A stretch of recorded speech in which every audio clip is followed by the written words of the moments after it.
Close your eyes and step into a locked room inside the Louvre, Paris, 1589. Candlelight trembles on a tall mirror. Silk whispers. A figure adjusts a gown stitched with gold, powders a smooth chest, sets a pearl earring so it catches the flame. The wig is pale, the smile private, the transformation complete, and then the door creaks in your imagination and the name behind it collides with history, Henry III, King of France. If you've heard of him, you've heard the pamphlets and the punchlines. But what happens when we look past the caricature and into the mirror he faced alone? This is not a tale about scandal for scandal's sake. It's the story of a ruler born into a century tearing itself apart, religious wars, rival dynasties, street barricades, and a human being who built a secret sanctuary simply to breathe. By day, he commanded armies, outfoxed enemies, and tried to hold a fractured kingdom together. By night, behind guarded doors, he stepped into a different self, elegant, precise, at peace. Our journey starts at that mirror and fans out, a childhood that didn't fit the mold, a mother, Catherine de' Medici, who turned difference into strategy, victories won with intuition as much as steel, an unexpected crown in Poland, a return to Paris where fashion, faith, and power collided. We'll meet the queen who understood him, the favorites who followed him, and the foes who weaponized his image. And we'll follow the path to a fatal knife and a legacy smothered in rumor. This isn't gossip. It's a reconstruction. A king, a mirror, a double life, and a question: what does it cost to rule a country when the world refuses to let you rule yourself? The year is 1589. Outside the Louvre, Paris trembles under the weight of chaos. Inside, behind a heavy wooden door no servant dares to open, a single candle burns beside a tall mirror. A figure stands before it, bare-shouldered, motionless. His hands, slender and deliberate, lift a brush of white powder and dust a pale chest until it gleams like porcelain. He adjusts the folds of a silk gown embroidered with gold, smooths the neckline, and lets a cascade of pearls settle against his throat. A wig of pale blonde hair frames his face. The reflection is not that of a king. It is that of a woman. In that mirror, Henry III, King of France, ceases to exist. What remains is Enriqueta, the hidden half of his soul. For a few precious moments, time stops. The weight of duty, the noise of war, the cold gaze of politics all fade into silence. Here, he breathes freely, unmasked, untouched by judgment. The last king of the Valois line becomes something else entirely, someone the world was never meant to see. To the public, Henry was a monarch torn between power and faith. To those who whispered behind palace walls, he was an enigma, too elegant, too soft, too strange. But the truth is far more human. Henry III was not a creature of scandal, he was a man seeking peace in a world that allowed none. His story does not begin with the throne. It begins with a child who did not fit the mold. He was born on September 19, 1551, in the Palace of Fontainebleau. France stood proud in the age of the Renaissance, its kings fierce, its court glittering with intrigue. His father, Henry II, embodied every ideal of a 16th-century man, soldier, hunter, master of command. His mother, Catherine de' Medici, was different, a mind sharpened by survival, a woman who turned intelligence into armor. From the moment their son opened his eyes, he confounded them both. While other princes played at war, young Alexander Edouard preferred poetry to swords, perfumes to armor, and the company of court ladies to the drills of fencing masters. He listened to their laughter, studied their gowns, and asked questions no tutor wished to answer. At 9 years old, he disappeared during a grand religious festival. The court panicked. Hours later, they found him in one of the ladies' chambers, wearing a gown of silver silk and pretending to be a princess awaiting rescue. When his father demanded an explanation, the boy simply said, "I wanted to know what it feels like to be beautiful." The king was horrified. Beauty was for women, strength was for men. He ordered harsher tutors, more discipline, more control. But suppression taught the boy something dangerous: how to hide. From that day, Alexander learned to smile on command and to silence the parts of himself that frightened others. Catherine watched carefully. She understood that some battles cannot be fought head-on. She chose not to break her son's nature but to shape it. She gave him tutors who taught him statecraft and philosophy, but also music, dance, and art. He studied diplomacy and languages by day, and in private learned posture, tone, and the art of elegance. His mother knew what few did, that power, like beauty, was a performance. By adolescence, he lived two lives. In public, he was the obedient prince, loyal and poised. In secret, he kept a diary written in cipher.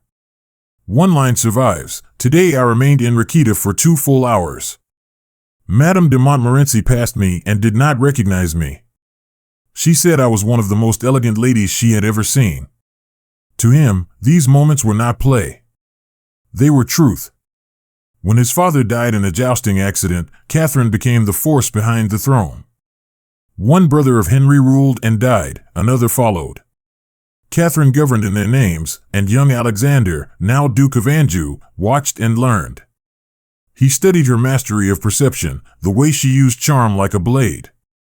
He understood that in the court of France, illusion could be more powerful than any weapon. At 18, his brother King Charles IX named him commander of the royal army. The court laughed at the idea of a perfumed prince leading soldiers. But the laughter died quickly. On the fields of Jarnac and Moncontour, he proved himself a strategist of brilliance. His calm intuition and attention to detail, traits once mocked as feminine, turned into strengths. He led men to victory not by shouting but by understanding them. Yet even in triumph, the mask never slipped. After every battle, he would retreat alone, reappearing hours later with the faint scent of lavender and an expression serene beyond reason. His soldiers learned not to ask questions. In 1573, the kingdom offered him escape. Through the maneuvering of his mother, he was elected King of Poland and Grand Duke of Lithuania. The news stunned Europe. To Henry, it meant freedom. In Krakow, he built a court unlike any Poland had seen. His companions, handsome young nobles from France, were nicknamed Les Mignons, the Darlings. They were more than friends, they were a circle of loyalty, artistry, and shared secrecy. Behind closed doors, the king and his favorites transformed themselves. They wore gowns of velvet, powdered faces, and performed elegant dances. To outsiders, it was scandal. To Henry, it was sanctuary.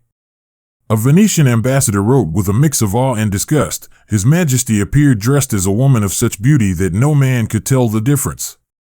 The illusion was perfect. For the first time, he felt whole. But crowns do not grant peace for long. When his brother Charles IX died in 1574, France called him home. He left Poland in haste, under the cover of night, his carriage heavy with silks, perfumes, and jewels bought in Venice. Officially, they were gifts for a future queen. In truth, they were for Enriqueta. Back in France, the coronation of Henry III was grand and solemn. Trumpets echoed through Reims Cathedral. Incense filled the air. The crown of Valois returned to its rightful heir. Yet beneath the ceremony, he felt the chains of expectation tighten once more. Every gesture, every whisper, every glance from the nobles reminded him that he was being watched. He turned the Louvre into a palace of refinement, music, fashion, art. The court glittered, but the murmurs grew. The king's clothes were too elegant, his companions too graceful, his knights too private. The streets filled with pamphlets mocking him, drawings of a monarch in pearls. Henry ignored them. He had learned that survival was its own form of defiance. Power, he believed, did not depend on brute force but on mastery of the stage. And if his enemies saw artifice, so be it. He ruled as he lived, through elegance, precision, and mystery. The mirror in his chamber became both refuge and witness. Each night, when the doors closed and the candles dimmed, he faced himself without fear. For a few hours, the king became the artist again, the child who once dared to imagine beauty for himself. Outside, France burned with division. Inside that room, a man learned to exist between two truths. Henry III, the warrior who loved perfume. Henry III, the king who dreamed of lace. Henry III, the last of the Valois. A man the world called strange, but who perhaps was simply ahead of his time. And as history would one day learn, behind every accusation of weakness was a hidden strength, the courage to be different when conformity meant survival. This is where his journey truly begins. The marriage of Henry III was never meant to be about love. It was a political move, designed to calm the whispers and cement alliances. His choice, however, surprised everyone. He chose Louise de Lorraine, a quiet, pious young woman from one of the kingdom's lesser-known noble families. When their engagement was announced, the court scoffed. Louise was neither rich nor powerful, not a figure to strengthen the crown. But Henry's decision was deliberate. After years surrounded by ambition, deceit, and masks, he wanted someone who would not demand another role for him to play. Their wedding took place in February 1575. It was a spectacle of gold, lace, and music. The king himself designed the queen's gown, a masterpiece of silver-threaded silk, covered in pearls and embroidered lilies. The most skilled tailors of Paris said they had never seen such craftsmanship. No one suspected that the hands that planned the dress had done so with the same care he once gave to his own secret gowns. On the morning of the ceremony, Henry spent hours arranging Louise's hair. He placed each pearl by hand, twisting strands into delicate curls. Courtiers watched, puzzled. A king doing the work of a lady's maid? But for Henry, it was something deeper. He was not just preparing a bride. He was creating beauty, an act of devotion that bridged his two selves, the ruler and the dreamer. To everyone's surprise, their marriage became one of quiet companionship. Louise was intelligent, gentle, and, above all, understanding. She did not question the king's oddities, his perfumes, his silks, his long hours locked away in private rooms. Instead, she observed, listened, and learned. In time, she became his confidant. When the court mocked him, she defended him. When priests whispered accusations of sin, she prayed not for his soul but for his peace.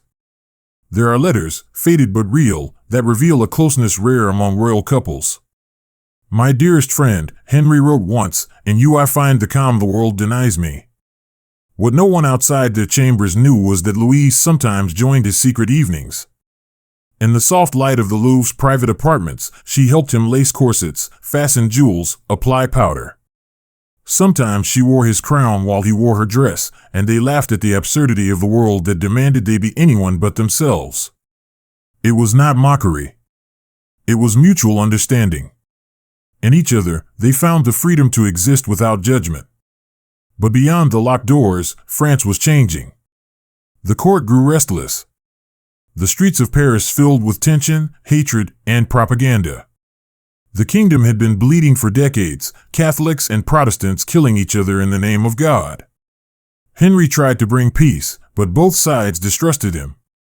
The Protestants saw him as a Catholic puppet, the Catholics as a weak king corrupted by sin.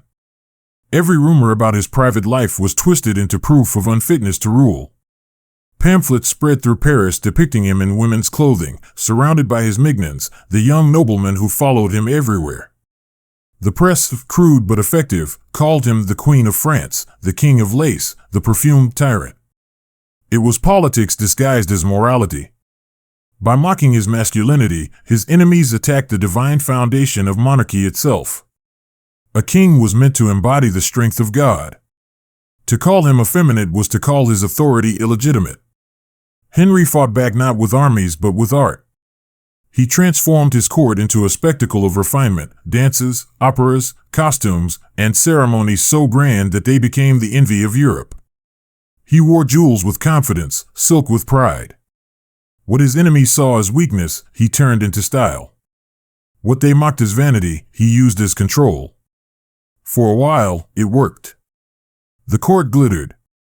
Foreign ambassadors spoke of the Louvre as a paradise of grace. But beneath the gold, the country's soul rotted.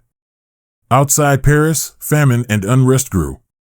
The Catholic League, led by the powerful Guy's family, claimed to fight for the true faith but sought the throne for themselves. They portrayed Henry as a heretic, a man possessed by unnatural desires. Preachers thundered from pulpits that France was being punished for the king's sins. Henry's patience thinned. The rumors cut deeper than any sword. He had built his life on masks, But now the world tore them off, one by one. In May 1588, the city of Paris exploded. Streets filled with barricades, bells rang from churches, and mobs shouted for blood. The Catholic League took control of the capital. Henry, outnumbered and betrayed, fled his own city under the cover of night. It was the lowest point of his reign.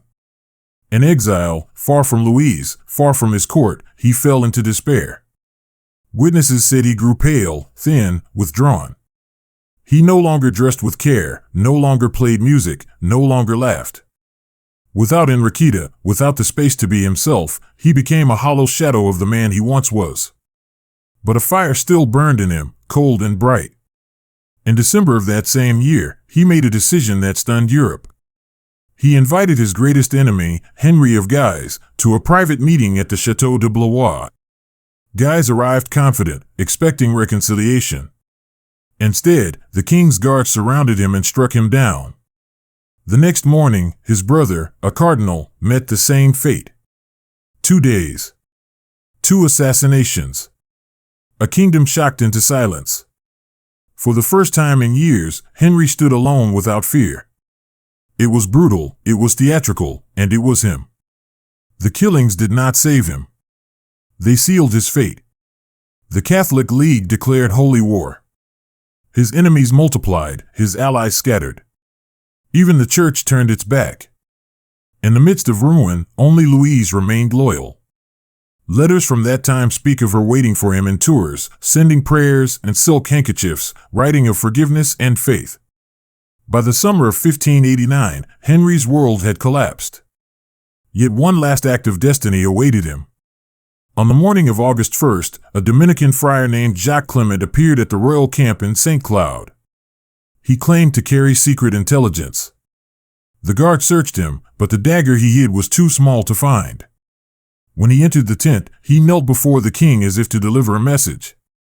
Then he rose suddenly and drove the blade deep into Henry's abdomen.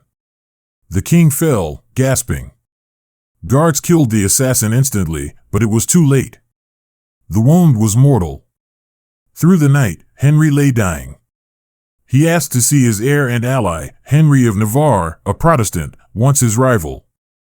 The dying king grasped his hand and whispered, "My brother, you see how I die for having delayed in recognizing the true servants of God." At dawn on August 2nd, 1589, Henry III, the last Valois king, breathed his last. He was 37. The official story of his life became one of scandal and sin. Preachers called him a warning from God, historians painted him as a failure. But behind the insults lies another truth. Henry III was a man at war, with his country, with his faith, with himself. He lived in an age that demanded conformity, yet he dared to be complex. His femininity was not corruption, it was resistance. His elegance was not vanity, it was identity. He ruled by day in armor and by night in lace. He was both king and queen, both strength and softness, both duty and desire. And perhaps, in that fragile balance, he revealed something timeless, that the cost of power is not always measured in crowns or blood, but in the quiet moments when one must hide the truest part of who they are. When the candles of the Louvre burned low and no one was left to see, Henry III would stand before his mirror again, the reflection of a monarch fading into the form of a woman. And in that reflection, he finally looked free. After Henry III's death, the royal bloodline of Valois ended. France, bleeding from decades of civil war, stood at a crossroads. The throne passed to Henry of Navarre, a Protestant who would later become Henry IV, the first Bourbon king. But long before his crown was forged, the memory of his predecessor began to fade, not into honor, but into ridicule. Pamphlets continued to circulate for years after Henry III's assassination. They showed him in rouge and pearls, mocked as the Queen King, the cursed one, the monarch of perfume. The Catholic League, eager to justify his murder, painted him as both sinner and coward. Even Protestant writers, though his allies in politics, distanced themselves from the scandal. For a time, his name became an insult, a warning to every ruler who might appear too soft, too refined, too human. But history has a strange rhythm. Centuries later, when the dust of politics settled, historians returned to the letters, the diaries, and the whispers buried beneath propaganda. What they found was not the monster that pamphlets had invented, but a portrait of a man who lived two lives, both tragic and luminous. Henry III's legacy was more than rumor. He was a king who tried to bring peace to a country tearing itself apart. He was the first French monarch to seek reconciliation between Catholics and Protestants, long before tolerance was a virtue. He abolished certain executions, established hospitals, and supported the arts at a time when most rulers spent fortunes only on war. He was also the last of the Renaissance monarchs, a man educated in poetry, dance, philosophy, and diplomacy. He understood that image was power, that ceremony could rule hearts as much as armies. His feminine touch on culture transformed France's court life, influencing fashion and etiquette for generations. The lace collars, the jeweled gloves, the scented silks that Europe would later adore all began with the king who dared to wear them first. Behind the scandals and the mockery stood an artist of politics. Henry III grasped what few rulers ever do, that beauty can be weaponized, that softness can disarm hatred, that elegance can mask strategy. But even the greatest masks cannot protect a man forever. In the silence after his death, Queen Louise de Lorraine fell into grief so deep it frightened those around her. She dressed only in white, a color of mourning in France, and withdrew from public life. Courtiers called her the White Queen. Some said she kept a candle burning beside Henry's portrait every night. Others whispered that she spoke to his reflection in mirrors, as if he might one day answer.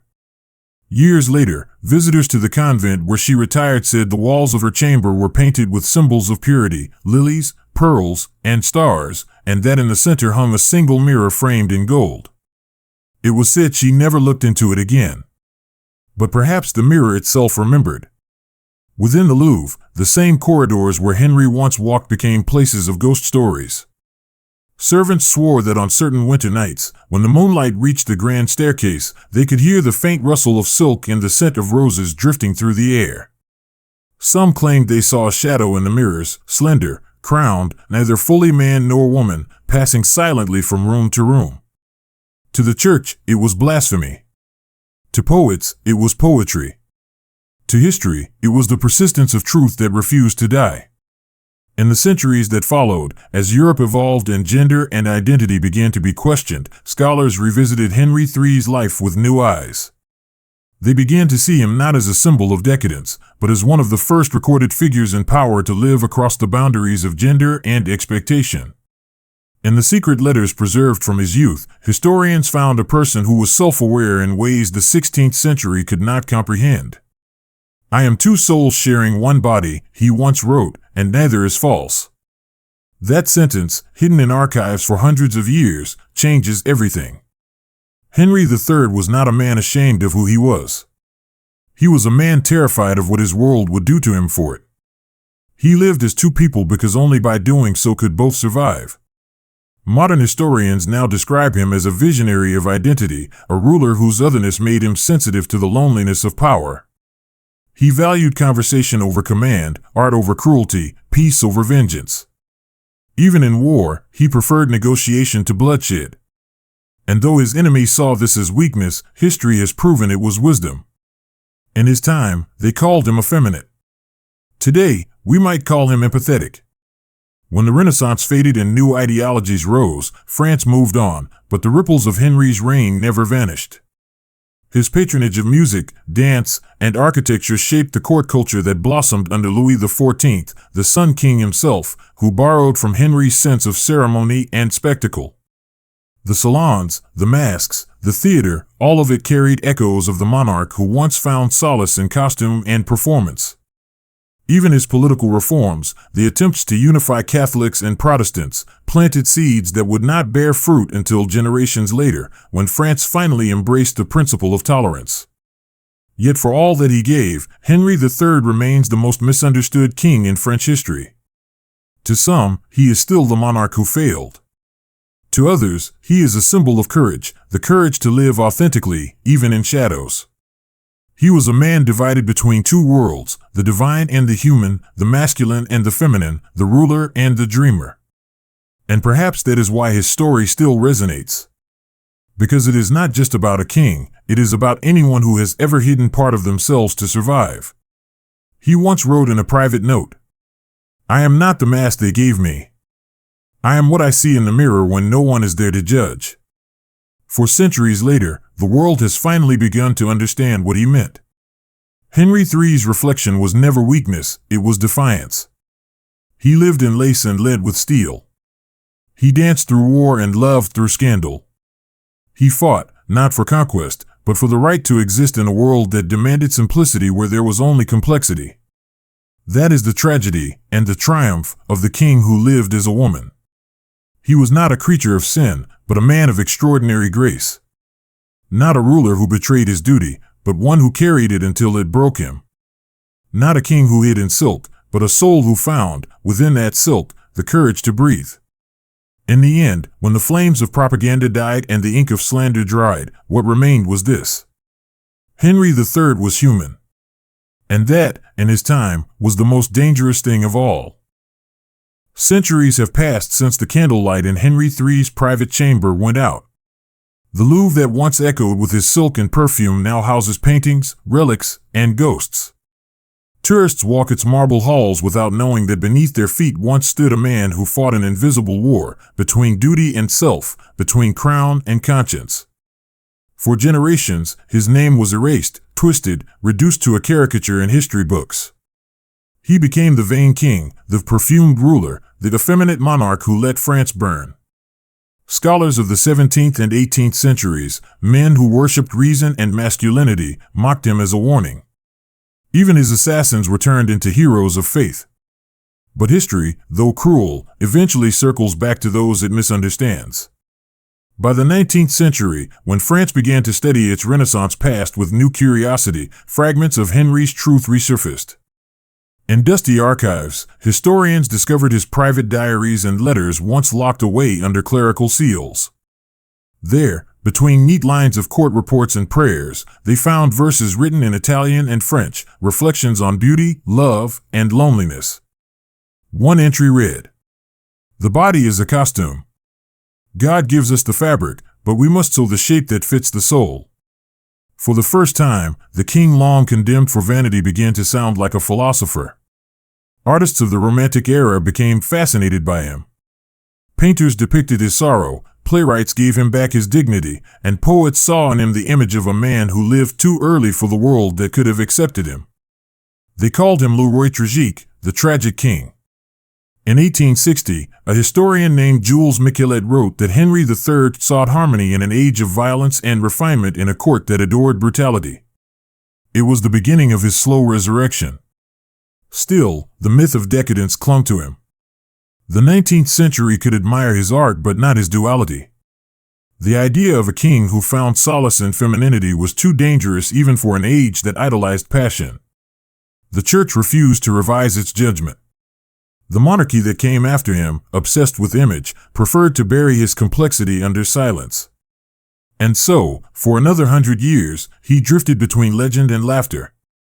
Then came the modern age. As the 20th century unfolded, with its revolutions in gender, psychology, and identity, Henry III's story began to change meaning. What once was called weakness began to be read as humanity. Historians revisited his reign with empathy instead of moralism. They studied the political pamphlets that mocked him and found patterns of manipulation, proof that his enemies had orchestrated a campaign of humiliation to strip him of legitimacy. They unearthed the testimonies of those closest to him, his servants, his confidants, and even his queen. The portrait that emerged was no longer of a vain monarch, but of a deeply introspective man navigating a world that demanded masks from everyone. In academic journals, he became a case study in how gender and power intertwine. To sociologists, he represented the first European monarch recorded as expressing gender variance. To artists, he was a muse. To historians of the LGBTQ+ movement, he became a figure of quiet rebellion long before words like identity or freedom existed.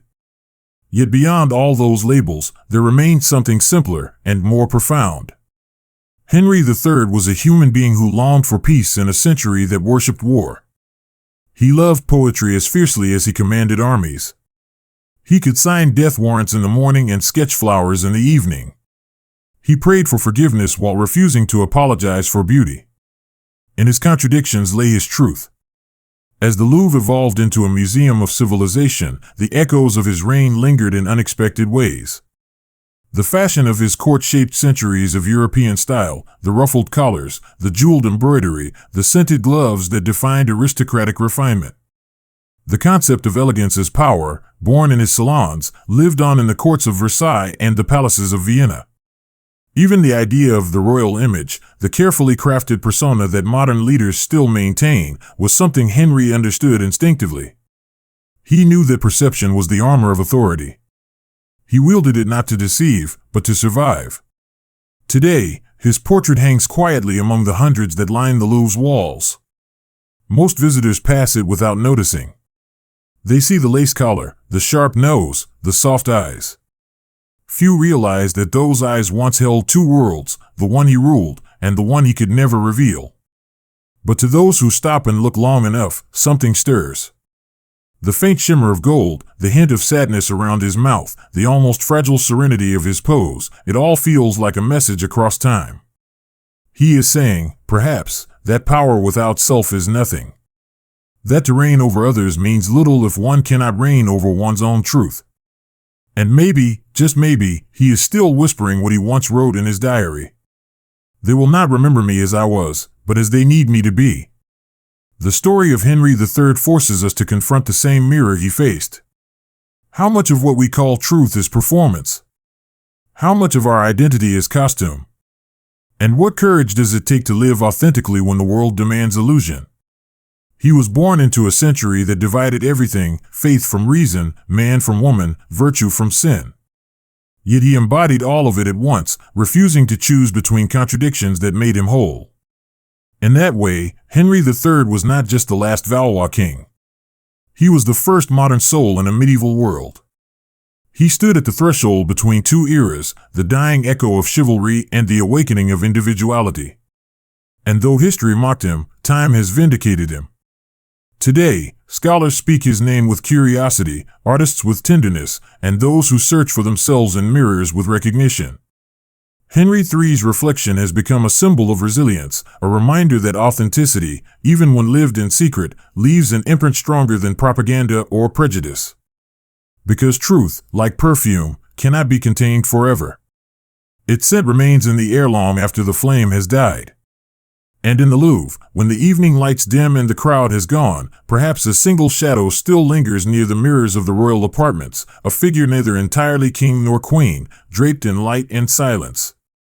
If you listen closely, you might hear the faint rustle of silk, a whisper of breath, and the echo of a voice once silenced by history. It might be saying the same words he whispered to himself centuries ago. I was both. I was whole. And they never knew. That is the afterlife of Henry III, not in sainthood or scandal, but in truth. A truth too fragile for his time, but too powerful to disappear. The king who dared to live as a woman, and in doing so, lived more honestly than most men of his age ever did.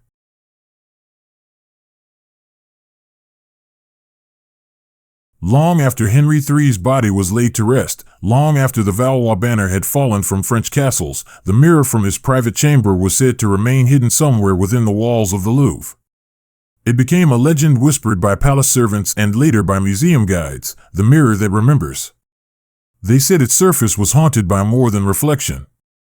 On quiet nights, when the corridors were empty and the moonlight fell just right, one could see the faint outline of a man in a gown of gold thread, adjusting a string of pearls, smiling as if at peace.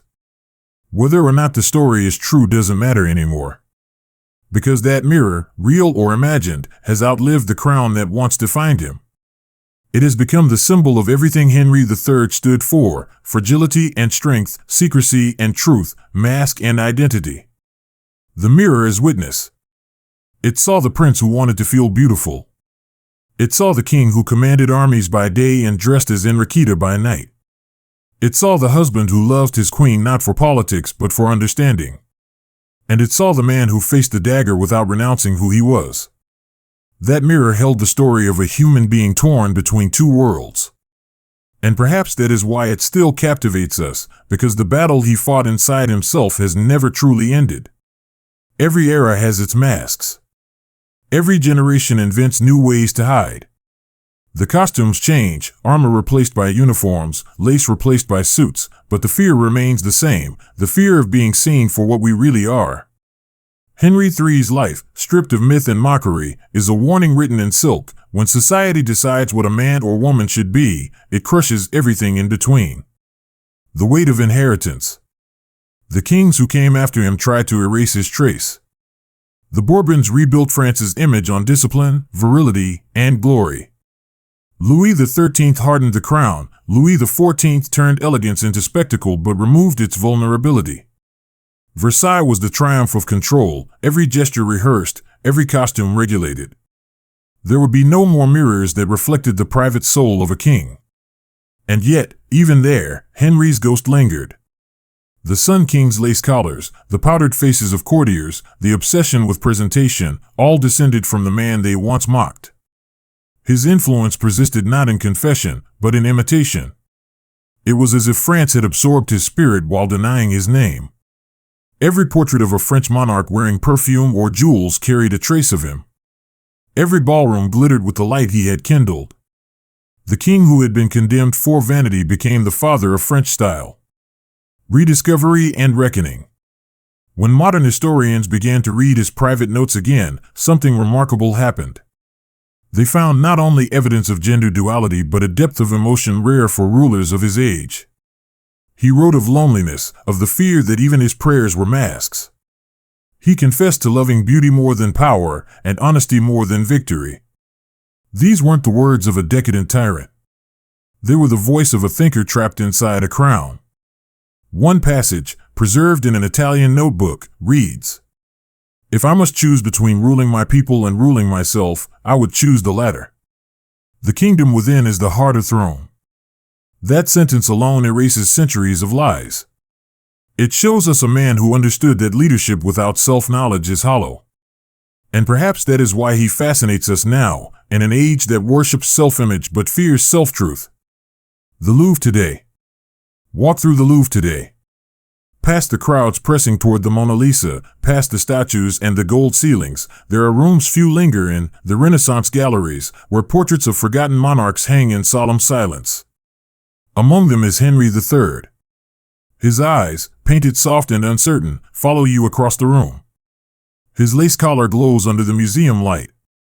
There is something vulnerable in that gaze, not the pride of kings, but the quiet defiance of someone who has been misunderstood too long. People walk past him. Few stop to read the name. Fewer still realize that behind that delicate face lies one of the most complex lives ever lived by a ruler. But if you do stop, if you stand there for just a moment, something stirs. You begin to sense that this was a man who carried both sword and mirror, and who, against all odds, managed to look into both. Legacy of the Hidden Monarch. Henry III left behind no heirs, no dynasty, no monument that bears his name. But his legacy is woven into every modern conversation about identity, empathy, and truth. He lived before psychology had words for the self, before society allowed fluidity, before compassion had language. And still, he found a way to exist. He never renounced faith. He never betrayed his duty. He simply expanded what it meant to be human. In doing so, he became a mirror for us all. Every person who has ever looked into their reflection and seen more than one version of themselves, the strong and the fragile, the mask and the truth, has lived a fragment of Henry's story. He was a ruler who dreamed of grace in a brutal time, who fought wars both public and private, who found meaning not in domination but in understanding. His death ended a dynasty. His life began a dialogue that history is only now ready to hear. Closing reflections. The candle that lit his mirror 4 centuries ago has long burned out. But the reflection remains, in art, in fashion, in the very idea that identity is not a crime but a journey. Henry III stood alone in his time, mocked by those who feared what they couldn't name. Yet, as centuries pass, the world keeps inching toward him, toward the idea that we are all more than one thing. He was king and queen, soldier and artist, saint and sinner, strength and softness. He was, above all, human. And perhaps that is why, in the quiet corridors of the Louvre, his shadow still walks, not as a ghost to frighten, but as a reminder that behind every mask is a soul waiting to breathe, that every throne is a mirror, and that sometimes the truest courage is to face your reflection and whisper, as Henry once did, "I am both. I am whole. And I am not ashamed." That is the final gift of the king who lived as a woman, a truth not written on marble, but reflected in every mirror that dares to tell the truth. History rarely forgives those who live before their time. But sometimes, the ones who suffer most in life leave behind truths that guide generations after them. Henry III's story is one of those truths, a mirror not only of a king but of the world that feared to see itself clearly. The 16th century was an age obsessed with absolutes, man or woman, Catholic or Protestant, sinner or saint. There was no room between the lines. Henry dared to live in that space, in the fragile, luminous middle where art and identity meet. And because he lived there, history punished him. Yet even in death, he refused to vanish. His image survived in whispers, in art, in the perfumed air of courts that imitated his grace while denying his soul. The monarchy that replaced him pretended to forget, but imitation is its own kind of remembrance. The echo in our age. Today, when the world debates identity again, when the lines between gender, faith, and truth blur, Henry's mirror feels closer than ever. He reminds us that humanity is not a single reflection but a prism. Each of us shifts under the light, showing colors the world may not understand. His tragedy was not that he was different, but that his time could not name difference without turning it into shame. Our tragedy would be to forget him and repeat that cruelty. Henry III's life challenges the idea that power must mean hardness, that leadership must erase vulnerability. He proved that elegance can command respect, that compassion can coexist with strength, and that the human spirit is too vast to be confined by fear. The lesson of his mirror is simple: identity is not rebellion, it is truth. The mirror and the modern world. In the 21st century, scholars, filmmakers, and storytellers have begun to reclaim Henry III as one of the most misunderstood figures of the Renaissance. He is no longer a footnote or a scandal. He is a case study in resilience, an early voice in a long human dialogue about authenticity. Every documentary, every exhibition that now dares to tell his story becomes an act of restoration. Each time his portrait appears in new light, a piece of history heals. Because Henry III was not just France's last Valois king. He was, in spirit, one of the first modern minds, an artist trapped inside a monarchy, a visionary living under dogma. He never declared himself a reformer, but his very existence questioned the boundaries of his age. He never sought revolution, but he became one. The final scene. Imagine the Louvre again. The tourists are gone, the lights dim. In a forgotten hallway, a single glass pane catches the glow of the moon. The air smells faintly of dust and polish, but if you breathe deeply enough, you might still sense a trace of rosewater. The mirror stands silent, cracked at the edge but still holding its surface. If you step closer, you may see more than yourself. You may see a crown balanced on a delicate head, a face both proud and tender, a figure who stands between shadow and light. He looks at you the way only the misunderstood can, without accusation, without defense, just the quiet question, who are you, when the world stops watching? For centuries, that mirror has waited for an answer. The legacy that breathes. Henry III's story is not only about France. It is about the universal struggle between who we are and who we must appear to be. It is about the cost of masks, the price of silence, and the courage it takes to look in the mirror and stay. His enemies won the war of words, but he won something rarer, immortality of meaning. The symbols he left behind, lace, pearls, fragrance, and grace, once mocked, are now emblems of artistry, self-expression, and complexity. The same nation that once shamed him now celebrates its culture of style and individuality, the very culture he began. And somewhere, in that quiet truth, the king smiles. Because the world finally speaks his language. The language of beauty without apology. of strength softened by understanding, of identity as art. Epilogue, the mirror's whisper. When history closes its doors for the night and the Louvre sinks into silence, one reflection remains. It does not belong to a monarch or a ghost, but to the idea that began with him. That to live honestly, even in secret, is a greater victory than to rule in disguise.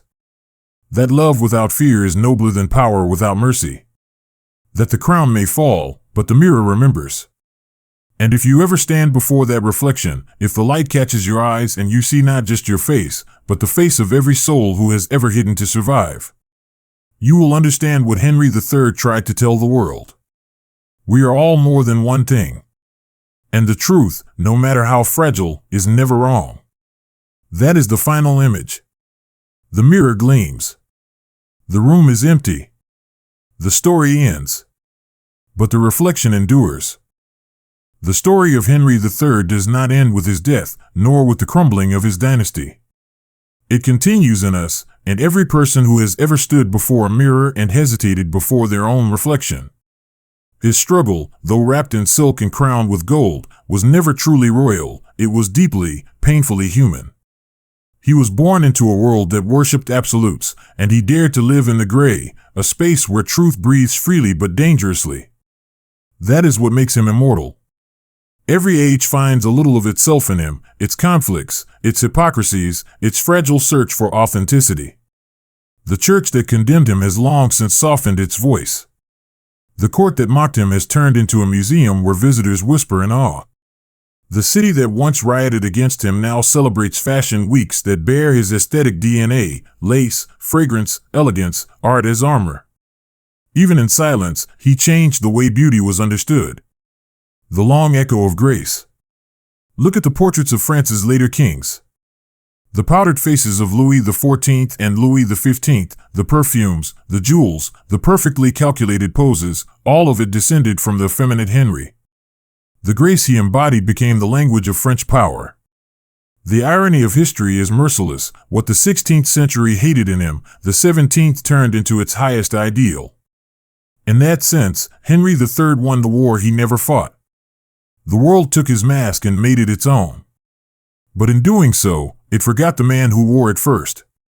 When you see the grandeur of Versailles, when you smell the scent of French luxury, you are walking through the afterimage of his soul. He was mocked for loving beauty, yet centuries later, beauty became France's greatest export. The rediscovered letters. In the early 2000s, a team of historians from the French National Archives uncovered a collection of letters long thought lost, correspondence between Henry and his queen, Louise de Lorraine. The handwriting is elegant, the ink faded, but the words still pulse with emotion. One line stands out. When I am most alone, I speak with the part of me the world does not know. I call her Enriqueta. She is not my disguise, she is my peace. It is a sentence so simple, yet so revolutionary for its time. For the first time, it put into words what the centuries refused to name, duality as truth, not contradiction. Those letters are now kept under glass, fragments of humanity that survived wars, revolutions, and centuries of censorship. And perhaps that is their greatest victory: they exist. They breathe. They were not erased. The historians debate. Modern historians still argue about how to define Henry III. Was he a proto-modern figure of gender identity? A misunderstood aesthete? A king who let art consume politics? The answer, perhaps, is all of them and none. Because Henry III is not meant to fit into any one category. He exists to remind us that categories themselves are fragile. Label him, and you lose him. Listen to him, and you might hear something you recognize in yourself. He is not a symbol for one movement or one century. He is a symbol for every soul that has ever lived under expectation. The return of the mirror. There's a quiet rumor among Louvre curators that the mirror believed to have belonged to Henry III still survives, hidden in storage. Its glass, clouded with age, refuses to give a clear reflection. But under light, faint traces of gilding remain. Some say it will never be displayed. Not because it is unworthy, but because it is too honest. That mirror has seen too much. It has watched a boy dream of silk, a king rule a divided land, a husband grieve, and a man die for peace. It is a relic not of monarchy, but of identity. And perhaps that is why it must remain unseen, so that each of us can imagine our own reflection within it. What he left behind. Henry III left no heirs, no dynasty, no monuments carved in marble. But he left something far more enduring, a language of complexity. He proved that contradiction is not chaos. That strength can exist with grace. That truth can wear silk. He was the first to teach Europe that the self is not a fixed statue but a painting, retouched, layered, lit by emotion. For centuries, the world feared that truth. Today, we celebrate it. We call it authenticity. And in that word, Henry III finally wins. The king beyond the throne. In every age, there are rulers who build empires and rulers who build meanings. Henry III built the latter. He did not conquer territory. He conquered perception. He showed that humanity is not a flaw in power, it is its measure. When he died, his enemies rejoiced. They believed they had destroyed him. But they had only destroyed the mask. The mirror remained. The last reflection. Stand before any mirror today, in your home, in a crowded street, in the quiet of night, and look at yourself. You are seeing the same thing Henry III saw centuries ago, the fragile coexistence of what the world expects and what the heart desires. You might not wear a crown or pearls, but you wear roles, rules, and labels. And maybe, in some small way, you too understand his secret, that to survive is often to perform, but to live is to be seen. If you can accept that reflection, both the mask and the soul behind it, then you have understood him. Henry III's story is not one of defeat. It is a story of survival, not through war, but through remembrance. He outlived his enemies, not in flesh, but in meaning. The mirror glimmers. The candle flickers. And though centuries have passed, his voice still whispers through time. I am both. I am whole. I am human. Epilogue, the end of the mirror. At last, the story ends where it began, in silence, before a mirror. The candle has burned to its base. The reflection is dim, almost gone. But something lingers, a trace of gold dust, a whisper of rose, the memory of a man who refused to vanish. The mirror stands empty now. It no longer belongs to Henry III. It belongs to everyone who dares to look into it and not look away. And that is the end. No kingdom remains, no throne, no dynasty. Only the reflection, eternal, restless, unbroken. The story of Henry III has ended. But the mirror never closes its eyes.